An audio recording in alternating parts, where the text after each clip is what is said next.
모르겠어요. 주식하죠? 네, 하죠. 아, 저 종목 좀 추천해주세요. 추천받은 종목이 다 C8예요. 맨날 종목 추천만 받으니까 그런 거 아니에요.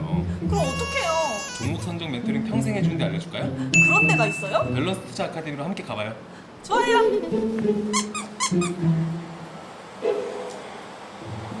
강현필님, 제 계좌가 지금 C8인데 밸런스 투자 아카데미 오면 빨갛게 변할 수 있나요? 당연히 빨갛게 변할 수 있죠. 밸런스 투자 아카데미 이정윤 대표님이 추구하는 방식은 3박자 투자법이죠. 제모, 차트, 정보 그런 과정을 쭉 진행할 수 있는 커리큘럼을 가지고 있어요.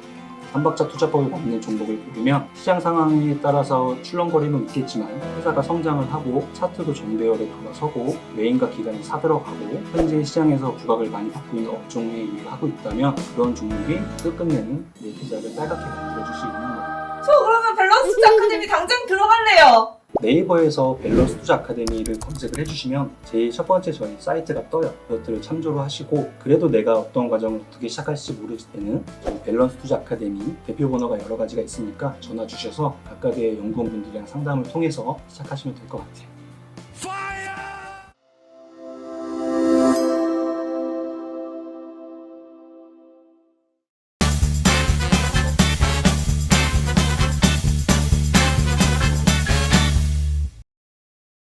보혜씨 왔어? 네, 괜찮으세요? 아파. 이 배지 받기 위해서 많은 고생을 했어. 오늘 2차 접종 맞은 병원에서 2차 접종 맞았다고 기념품이라고 주시더라고요. 근데 뭐라고 써있냐면 코로나19 예방접종 서울특별시 질병관리청 고마워 백신 이렇게 써있네요. 제가 6주 전에 8월 달에 1차 접종 화이자 맞았었는데요. 오늘 2시에 2차 접종 병원에서 맞았어요. 그래서 지금 1차 때는 미열 있어서 미열 났을 때 타이레놀 먹었었는데 오늘은 맞고서 이렇게 열이나 막 근육통이 막 있는 것 같아서 약 하나를 먹었는데 좀 속도 안 좋고 막 해서 오늘 방송할까 못할까 고민하다가 아주 짧게 그냥 찍으러 왔습니다. 그래서 오늘 사실 약간의 의무감에 하는 겁니다. 또 했다 안 했다 하는 게 사실 제 스타일은 아니거든요. 그래서 뭐 짧게 한 10분 정도 짧게 하겠습니다. 그리고 백신 맞으면서 그 생각을 했어요. 내가 백신을 맞았던 적이 있었나? 어렸을 때는 당연히 무슨 장티푸스 백신 이런 거 맞았던 기억 나는데요. 커서는 저는 독감 백신도 잘 안 맞았던 것 같아요. 독감 백신은 딱 맞았었을 때가 신림동에서 세무사 공부할 때 그때 같이 공부하던 동생들이 형 독감 백신 맞으러 가야 돼요. 거기서 신림동에서 한 2, 3년 공부한 애들이었고 왜 그랬더니 고시생은 감기 걸리면 큰일 나요 이러면서 따라가서 맞은 적이 한 번 있었는데 걔들은 독감 백신 맞는 애들이 그렇게 매주 술을 먹고 공부하려고 백신 맞는 애들이 매주 그렇게 술을 먹고 그래서 왜 저러지? 막 그런 생각도 했었는데 어쨌든 백신을 오랜만에 맞았는데요. 제가 예비군 훈련 갔을 때 예비군 동대장님이라 그러나? 그분이 그런 말 했던 기억이 나네요. 예비군 또는 군인은 백신과 같다 이런. 저는 그게 아직도 생각이 난다는 얘기는 거의 한 1, 20년 됐으니까 굉장히 그 논리가 맞다고 생각했거든요.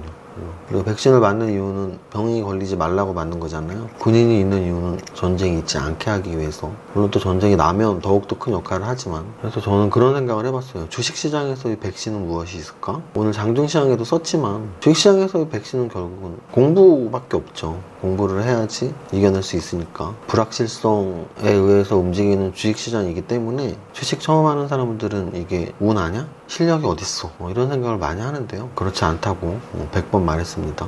더 말하고 싶진 않고. 다른 채널 가끔 이렇게 가서 방송 해보면 댓글에 진짜 가짜는 댓글 많이 봐요. 근데 우리 채널에는 제가 여러 번 주지를 시켰기 때문에 요즘에 좀 줄어들긴 했는데 어쨌든 공부 중요하다는 거 매번 강조하고 있고요. 그게 주식 투자의 백신과 같다. 무슨 공부를 해야 돼요? 딱 2가지만 하면 돼요. 종목 선정 어떻게 하는지, 포트폴리오 구성 어떻게 하는지. 거래소 지수와 코스닥 지수 차트부터 간단히 보면 거래소 차트는 1.2%가 빠졌어요. 1.2%가 빠졌고 코스닥 지수는 1.09%가 빠졌습니다. 그래서 장중 저점으로는 사실 한 2%까지 빠졌었는데 다행스러운 거죠. 주식 보유자 입장에서는 다행스럽게 코스닥은 차트상으로는 200일선에서 지지받는 모습의 양선이 나왔고요. 거래소는 전저점을 깨고 내려갔기 때문에 사실은 어떤 지지를 받았다라고는 말할 수 없어요. 그냥 양선 나왔다. 저는 이제 코스닥보다는 거래소가 더 맏형이고 더 중요한 차트라고 매일 말씀드리고 있고 어제 200일선 깼고 오늘 전저점을 깬 거거든요. 전저점 깼기 때문에 물론 종가 기준으로는 좀 들어 올렸지만 종가 기준에 들어 올린 건 사실 큰 의미 없는 것 같아요. 장중 저점을 깼기 때문에. 그래서 바닥 따지기는 분명히 좀 더 필요한 시점이라고 계속 말씀드리고, 심리적 지지선으로는 3,000포인트, 우리가 물건 살 때도 10,000원짜리보다 9,900원짜리를 더 싸다고 인식하는 마케팅 그런 판매 기법들이 있어요. 그래서 여러분들 옷 사러 가면 다 그게 19,800원, 19,900원이 이유예요. 21,100원에 파는 옷 하나도 없을걸? 이렇게 3,000포인트는 깨면 안 되는데 뭐 이런 마음들이 이제 결집이 돼서 모이면 3,000포인트에서 이렇게 지지를 해주는 거죠. 근데 반대로 3,000포인트 깨면 큰일 나는데 이런 사람들에 의해서 3,000포인트가 깨지면 갑작스러운 투매가 나오기도 하고요. 그럼 만약에 현금을 그동안 모아서 나는 단기 급락 나올 때 한번 사야지라고 생각했다면 뭐 오늘 저점에 사는 것도 가능은 했을 수 있고, 또 한 번의 타이밍은 3,000포인트 깨질 때 그때 한번 사면 되고. 근데 이제 이런 것들은 단기적으로 현금 모아놨다가 반등 때 사고 뭐 이런 단기적인 움직임을 말씀드리는 거고, 중장기적으로는 저는 여전히 뭐 많이 빠졌으니까 이제 사야 돼요 이런 말씀을 드릴 장은 아니라고 봐요. 그래서 여전히 저는 대세의 판단을 하는 사람이니까 상승장에서는 수익이 크고 하락장에서는 수익이 작고 심지어는 손실이 나기 때문에 대세 판단이 가장 중요한 탑다운 분석가로서 대세가 하락이냐 상승이냐가 가장 중요한 판단인데, 대세 상승이 끝났을 확률이 높네라는 시그널들이 계속 나오면서 확률이 점점 대세 상승이 끝났나?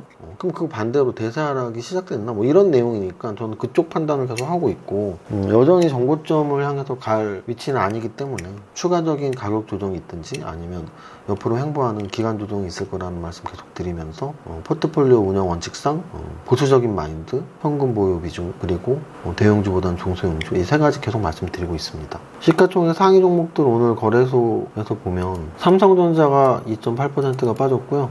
SK하이닉스가 3.38%가 빠졌습니다. 반도체 원투펀치 시가총액 1, 2가 가장 먼저 8월달에 빠졌었고, 이번에 하락이 또 한 번 나오면서 전저점 위협하고 있죠. 대형주들이 이런 모습이라는 거고요. 네이버하고 카카오도 오늘 양선이 나오긴 했지만 대단한 걸 기댈 수 있는 모습은 아니고, 삼성 바이오로직스는 어제 큰 음선이 나왔었는데 오늘은 보합까지 끌어올리는 그나마 다행스러운 LG화학, 삼성 SDI, 현대차, 셀트리온, 기아 탑10까지 해서 매력적으로 보이는 종목이 없다라는 게 거래소 대형주의 가장 큰 문제고, 카카오뱅크, 포스코, SK이노베이션은 계속 말씀드리지만 2차전지 쪽보다는 정유 쪽의 움직임인 것 같아요. 그건 SOE라고 차트 비교해보면 알 수 있고요. 오비스, SK텔레콤은 그나마 저는 거짓말을 안 하는 사람이라고 여러 번 말씀드렸는데, SK텔레콤은 여러 번 말씀드렸던 대형주예요. 그렇죠? 특히 기업 분할 때문에 9월, 10월쯤 시작할 수 있잖아요. 근데 9월달 월봉을 보니까 그래도 이런 장에서 7%가 올라있고, 10월달에도 긍정적으로 움직이면 전고점 돌파 가능하니까 좀 지켜볼 필요 있는, 그래도 뭐 대단한 게 좋아요라고 말씀드리고 싶진 않아요. 그 이유는 탑다운이기 때문에, 지수가 불안하기 때문에 지수 관련 대형주를 대단하게 좋습니다라고 말하고 싶지 않다는 뜻이에요. 그걸 잘 아셔야 돼요. 여러분들이 패스트 3 종목을 찾아라 종목 상담하는데 자기 자신들의 종목에 굉장히 궁금함을 갖고 있어요. 근데 그 모든 분들에게 제가 딱 먼저 예방주사를 놓듯이 말씀드리고 싶은 건, 여러분들의 종목이 아무리 좋아도 지수가 횡보장일 때는 좋은 종목이 오를 수 있지만 지수가 하락장에 나오면 사실 좋은 종목이 오르긴 힘들어요. 평소에 종목 상담에 비해서 좀 더 보수적으로 해서 어제도 뭐 이렇게 종목 상담 하면서도 그다지 마음에 드는 종목이 별로 없었던 이유가 그런 겁니다. 거래대금 한번 보겠습니다. 거래대금 보기 전에 오늘 등락 현황부터 보면 거래소는 200종목대 675, 코스닥은 300종목대 1000종목. 그래서 한 2000종목 중에 그래도 한 500종목 올랐으니까 한 5개 중에 하나 올랐다고 보시면 됩니다. 4, 5개 중에 하나 올랐고요. 거래 대금을 보시면 제가 말씀드렸던, 요즘 거래 대금이 많이 줄고 있다고 했는데 삼성전자 오랜만에 거래 늘었어요. 거래량이 늘면 좋은 건데 주가가 오르면서 거래량이 늘어야 되는데, 제가 자주 말씀드렸지만 삼성전자 거래량이 늘었는데 주가가 떨어지면서 거래량이 늘었고요. SK하이닉스도 역시 마찬가지로 주가가 떨어지면서 거래량이 늘었다. 이런 게 안 좋은 거라고요. 안 좋은 것만 지금 계속 나오고 있는 거예요. 그리고 또 하나 안 좋은 건 시가총액 상위 종목들이 이름을 올리고 있는 애들보다 그 아래 애들이 이렇게 이름을 올리고 있는 애들이 많은데, 팜스토리 17% 상승. 이게 시총이 얼마짜리냐면 3천억짜리인데 4천억 거래됐고, 캠트로스 이게 시총이 4천억짜리인데 4천억 거래됐네요. 그래서 이렇게 보시면 되고, 실리콘트 같은 걸 보면서 장이 진짜 힘들어졌다. 왜냐, 최근에 뭐 따상따상하면서 신규 상장주에 대한 관심들이 굉장히 많았었거든요. 관심이 쭉 빠져나갔죠. 거의 하한가입니다. 마이너스 24%. 그 얘기는 뭐냐면, 이게 지금 2,900억짜리가 3,000억 거래됐다는 얘기는 신규 상장 첫날 자기 몸통보다 더 거래됐다? 단기 매매족들이 다 들어왔는데, 단기 매매족들이 어떻게 했다는 거예요? 종가 전에 다 팔고 도망갔다는 얘기예요. 초보자들만 남아있었는 게 없거든요. 초보자들은 당분간 신규 상장 종목도 건드리면 안 될 것 같다. 에코프로비엠, LNF 이런 종목들도 오늘 빠지면서, 전기차 관련주도 뭐 같이 빠지잖아, 이렇게 보시면 됩니다. 상승률 종목 볼게요. 에코캡, 대원화성, 해성 TPC 상한가 세 종목에 뭐 세원, 오신시스템, 뭐 대유웨이텍 이렇게 좀 자동차 부품주들이 밑에 많이 깔려 있는데요. 아마존에서 만든 자율주행 전기차가 이제 곧 나온다, 뭐 이런 기사와 함께 자동차 부품주들에서 좀 아마존하고 관련 있는 종목들의 움직임이 나왔다고 보시면 될 것 같아요. 그래서 오늘 상승 종목 중에서 자동차 부품주가 가장 많은 이유는 그런 거다. 현대중공업이 이게 10조짜리인데 10조짜리인데 오늘 상장되고서 좀 흘러내리다가 오늘 올랐는데 큰 의미를 두고 싶지는 않습니다. 오늘 상승 종목에서는 자동차 부품주가 가장 많다 정도. 그래서 종합적으로 다시 말씀을 드리면 지수가 중요한 시기가 있고 종목이 중요한 시기가 있는데, 지금은 분명히 지수가 중요한 시기고요. 만약에 내일 지수가 급반등이 나온다면 내일은 10종목 중에 9종목이 올라가는 장이 나올 수도 있어요. 근데 중요한 건 제가 계속 강조드리지만, 지수의 변동성이 크다는 얘기는 그렇게 좋은 건 아니에요. 특히 지금 고점에서, 지수 고점에서 지수의 변동성이 크다는 건 좋은 징조가 아니기 때문에 계속 좀 걱정스러운 말씀을 드리는 거고, 특히 대형주들에 대한 접근, 초보자분들은 모를 거예요. 삼성전자만 사면 돼, 뭐 현대차만 사면 돼, 뭐 이런 거는 진짜 주식 진짜 잘 모르는 분들 하는 얘기예요. 연구도 안 해요. 그냥 아니, 자기가 10년 동안 삼성전자 하나 갖고 있었어, 오케이, 그럼 된 거죠. 그분이 어떤 연구를 했겠어요. 그래서 어찌 보면 저는 탑다운으로서 매일매일 시장을 읽고 있고, 그런 세월을 20년을 보냈기 때문에 IF 또는 금융위기 또는 밀레니엄 파동 또는 요번 작년 코로나 저점 이런 것들 다 봤기 때문에 이런 상승과 하락의 기간들이 있단 말이죠. 그러면 작년 3월부터 1년 반 이상 상승의 기간이 향유가 됐기 때문에 계속 그런 걱정을 말씀을 드리는 거예요. 여러분들이 제 말을 못 믿겠다면 지수 차트를 한 번이라도 보시라고요. 거래소 지수를 월봉으로 찍어보라고요. 이렇게 월봉으로 찍어보면 여러분들이 생각하는 달리 이렇게 막 오랫동안 계속 우상만 하는 시기는 없었다. 우상하다가 떨어지기도 하고 또 오르다가 떨어지고 또 횡보도 걷고 뭐 이런 게 반복되는 게 주식시장인데, 현재의 주가 위치로 봤을 때 고공권인 거는 누구나 다 알 수 있는 사실이에요. 고공권에서의 흔들림이 위험하다라는 강조를 계속 드리는 거고요. 제가 뭐 과한 두려움은 사실 필요 없어요. 주식시장에서 과하게 두려워할 거면 사실 안 해야죠. 주식을 은행에 넣는 게 맞죠. 주식을 한다는 거 위험을 감수하는 거니까 너무나 과한 두려움은 필요 없다. 하지만 너무 과한 낙관론도 경계해야 될 때다. 그래서 중요한 건 늘 팩트만 또는 현실만 직시하는 연습을 하시면 됩니다. 제가 장담컨대 지금 현실은 고공권에서의 이런 변동성이 큰 시장이네? 그럼 좀 위험하네? 라는 걸 느끼는 정도가 가장 정확한 팩트 체크가 아닐까 계속 말씀을 드리는 거예요. 만약에 뭐 완전 정상되면 내일은 좀 더 큰 목소리로 웃으면서 하겠습니다. 모두 파이팅! 이세무서의 장중시황은 밸런스 투자 아카데미 텔레그램을 통해 받으실 수 있습니다. 안녕하세요, 이정유 세무사입니다. 수요일 11시 기준 장중시황입니다. 이미 여러 번 말씀드렸던 거래소 지지선들이 1차 200일선, 2차 전저점, 3차 3000포인트라고 말씀드렸는데, 어제 200일선 붕괴에 오늘 전저점 붕괴가 나오네요. 이제 남은 건 심리적 지지선인 3000포인트인데 이마저도 큰 의미는 없어 보입니다. 오히려 3000포인트 붕괴 시 저점 매수 세력들이 강하게 들어올 수 있는 타이밍이 될 가능성이 있어 보이니, 그동안 현금을 늘려잡으신 분들은 단기 매수 타이밍 잡기에 도움되시길 바라지만, 이 역시 단기적 관점이며 중장기적으로는 지난 6월 말 3300포인트를 재돌파하는 역사적 신고가가 나올 확률이 가격 조정이 깊어지고 기간 조정이 길어질수록 낮아지고 있다고 보시면 됩니다. 계속 말씀드리지만 현금 보유 기간을 늘리고 포트의 대형주보다는 중소형주 우위 전략이 우월한 매우 보수적 구간임을 강조드립니다. 거래소 시가총액 상위에서 탑10의 전 종목이 하락 중이며 특히 시총 1, 2위인 반도체 원투펀치의 하락률이 3%에 달할 정도입니다.